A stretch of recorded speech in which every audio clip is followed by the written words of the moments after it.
Hello guys, in this video I will show you how to add new coins to your Coingecko portfolio. But first of all, I just want to mention, please don't forget to subscribe to my channel because at 10,000 subscribers, I'm going to show you my whole YouTube revenue statistics and my growth strategy, how to make money online.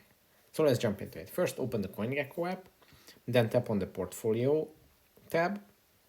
And here, as you can see, you have the watch list section and the portfolio section.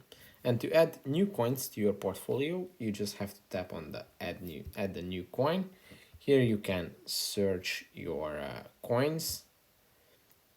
There are quite a lot of coins available here, so you can choose any of them that you want, and then you can just add it to your portfolio.